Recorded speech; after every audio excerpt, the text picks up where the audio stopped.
www.healthcmi.com, Acupuncture Continuing Education Online.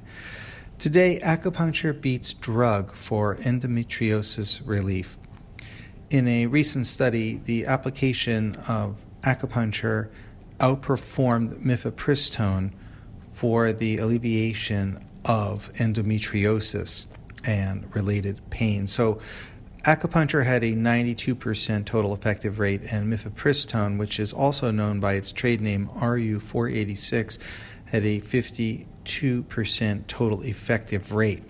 So mifepristone, that's a synthetic steroid that inhibits progesterone action. So it's also used in addition to endometriosis for inducing abortions, for example.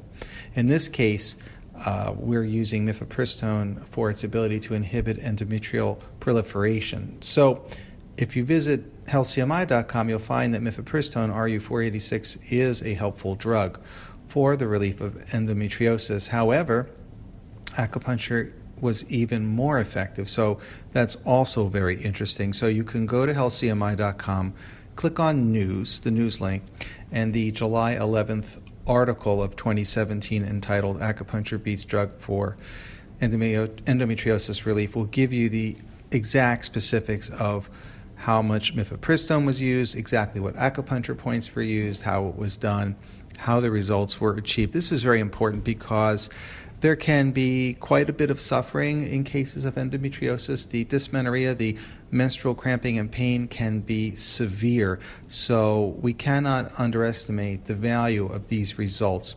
This is consistent with day in and day out treatments provided at acupuncture clinics worldwide. I will also add, in addition to this, there is ample research demonstrating that herbal medicine in the traditional Chinese medicine system is also effective and helpful for women with endometriosis, so not to be underestimated. But the fast and effective relief provided by acupuncture is detailed in this article. It's very much worth taking a look at. Some of the highlights include the use of Qihai, Guanyin, and Zhongji, CV6, 4, and 3, or known as Ren 4 and 3, along with classic acupuncture points known as Zhegang, Shuihai, Sanyan Jiao, Xingjiang, and Tai Cheng, which would be Zhegang, spleen 10, spleen 6, liver 2, and liver 3. It gives a little bit about how dead qi is achieved, needling techniques, things like this, when moxibustion for warming is used, and also shows that not only does acupuncture relieve symptomatic issues, but objective findings demonstrate clearly that pelvic masses are reduced. So using ultrasonography and also assays of the blood, we find that CA125 is also regulated. So factors in the blood as well as morphological changes within the body showing objective improvements. So in other words, the invasiveness of endometrial tissue is lessened with acupuncture, and B-scan ultrasonography confirms this, that acupuncture significantly reduces pelvic masses. So the CA125 was also reduced. So that's cancer antigen 125.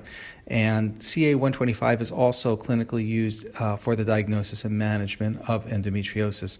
That was also confirmed. So this isn't just a simple visual analog scale, which was also used. It was very much a detailed objective measurements to confirm the findings. So again, acupuncture isn't just stopping the pain, it's actually helping to dissolve the pelvic masses and stray endometrial tissue. So take a look at healthcmi.com. Hope you like the article. We feel that acupuncture and herbal medicine for the relief of endometriosis is an essential level of healthcare that we feel people need access to in these cases, because the level of suffering, much of it is unnecessary if treatable. And any treatment that delivers results is treatment that we stand for. What is appropriate medicine? Appropriate medicine is both safe and effective. And in this case, acupuncture helps provide relief. Take a look at the article, Acupuncture Beats Drug for Endometriosis Relief, at healthcmi.com, published July 11, 2017. Thank you for listening. www.healthcmi.com. acupuncture.com.